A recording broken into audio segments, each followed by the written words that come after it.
What if one of the most powerful figures in music was hiding a world so dark, so twisted, that even his closest allies feared for their lives? For decades, Sean Diddy Combs has been the king of hip-hop, a billionaire mogul, fashion icon, and cultural force. But behind the glossy magazine covers and platinum records, shocking allegations have surfaced. A secret world of intercourse smuggling, bribery, cruelty, and fear. This week, as Diddy's federal trial entered its third week, the courtroom heard some of the most explosive testimony yet. Former assistants, stylists, and even fellow celebrities took the stand, painting a picture of a man whose charm masked a terrifying hunger for control. But how deep does this alleged darkness go? And with a third accuser preparing to testify, could Diddy's empire finally be on the brink of collapse? Let's break down everything you need to know from week 3 of this jaw-dropping trial. The stories, the failed legal maneuvers, and the allegations that could change everything. For years, Sean Diddy Combs wasn't just a celebrity. He was an empire: music, fashion, nightlife, business.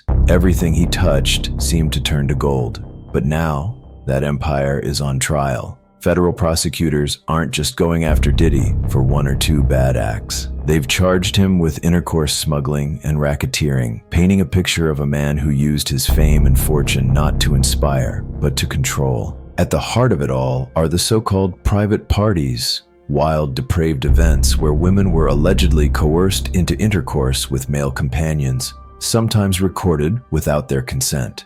Prosecutors claim Diddy didn't act alone. They say he built a network of fear, paying off people, using harmful behavior, even threatening those who might expose him. It's not just about salacious details or celebrity gossip. This case is about power, and whether Diddy used his to dominate, intimidate, and silence the people around him. But the most chilling part? This week's testimony suggests that the cruel treatment wasn't hidden behind closed doors. People saw it, they were there, and now they're telling the world. When Capricorn Clark took the stand this week, the courtroom went dead silent. Through tears, Clark described the 14 years she worked on and off for Diddy. Years marked not just by long hours and demanding work, but by being held against their will, pressured to keep quiet, and menacing behavior. But one night in December 2011 stood out among the rest. Clark said Diddy completely snapped after finding out his then on-and-off girlfriend, Cassie Ventura, was seeing rapper Kid Cudi. Fueled by rage, Diddy allegedly grabbed a weapon, shoved Clark into a car, and ordered his security to drive them to Cudi's house, telling her they were going to hurt Cudi. Clark fought back tears as she recalled Diddy busting into Cudi's residence, while she desperately tried to warn Cassie about what was unfolding. But the harmful behavior didn't stop there. When Cassie returned home the next day, Clark said Diddy physically harmed her severely, starting with her legs, hurting her with 100% full strength. Clark testified that she later called Cassie's mother, pleading for help because she was too terrified to call the police herself. "I can't call the police," she told Cassie's mom, "but you can." This wasn't just an isolated moment of rage, Clark insisted.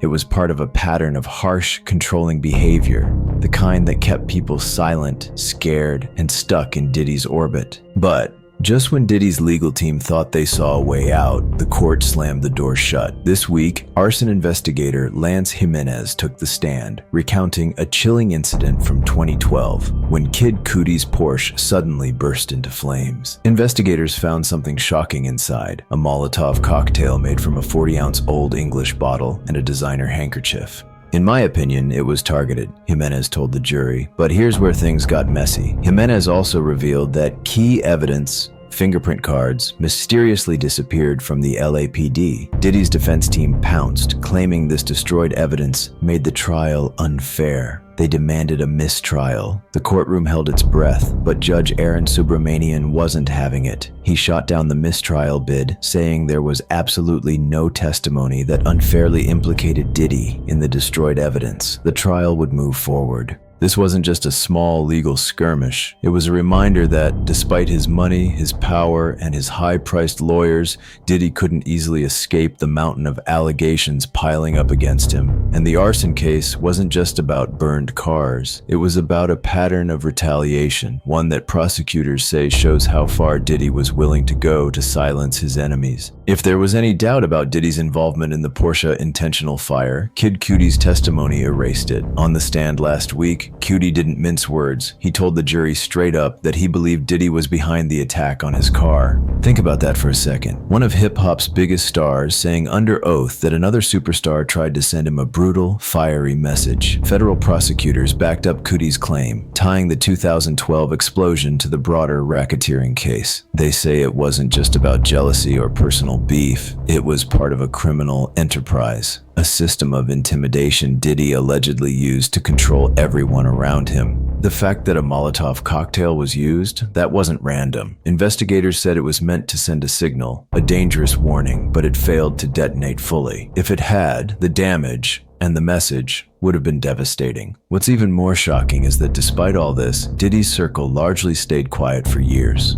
Until now. By now, the jury had heard from insiders, investigators, and even fellow celebrities. But when Deontay Nash, Cassie's former stylist, took the stand, the picture of Diddy's private world became even clearer. Nash started as an intern in 2008 after answering a Craigslist ad. By 2009, he was Cassie's personal stylist and had become one of her closest confidants. What he witnessed, though, was anything but glamorous. Nash recalled Cassie's 29th birthday when what should have been a joyful karaoke party turned dark. Diddy abruptly ended the celebration because he wanted Cassie to join one of his infamous private events. "I don't want to freak off," Nash remembered Cassie saying, but she told him she had no choice. Diddy had threatened to ruin her reputation and leak intercourse tapes if she didn't comply. It wasn't just a one-time thing. Nash said Cassie confided in him many times, sharing how she was repeatedly forced into these encounters. And despite witnessing Diddy's bad behavior and manipulative behavior, Nash admitted on the stand that he didn't dislike Diddy, a reminder of just how complicated and twisted the dynamics inside the mogul's circle had become. This wasn't just about intercourse or parties. It was about power, control, and a system designed to keep people trapped, even when they wanted out. If the jury thought they'd already heard the worst, they weren't prepared for Mia. Using a pseudonym to protect her identity, Mia, a former assistant, took the stand and delivered some of the most gut-wrenching testimony yet. She described how Diddy subjected to inappropriate intercourse behavior at his 40th birthday party at the Plaza Hotel in 2009, then committed unwanted intercourse contact with her at his Los Angeles home shortly after. But that wasn't all. She said Diddy also forced her to perform mouth to a certain area on his body at another property and targeted her on multiple occasions she could barely recount because of the emotional suffering blurred together. Mia told the jury that after each attack she convinced herself this will never happen again, but it always did. She admitted she was terrified to report him, not just because of who he was, but because she'd seen firsthand how Diddy lashed out at those who crossed him. When Diddy's defense team tried to poke holes in her story by showing old social media posts where she praised him, Mia didn't flinch.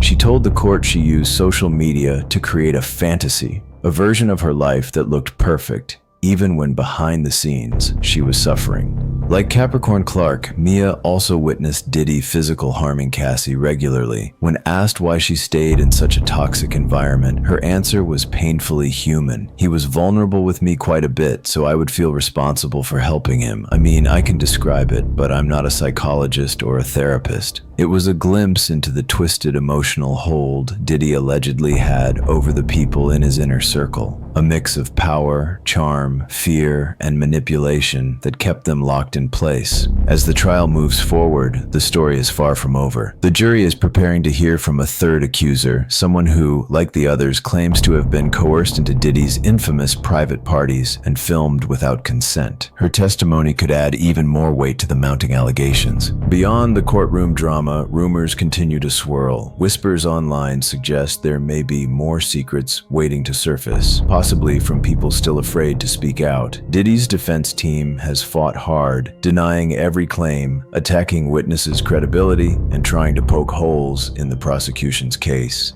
But with each new testimony, the pressure keeps on, and cracks in his story begin to show. This trial isn't just about one man's fate.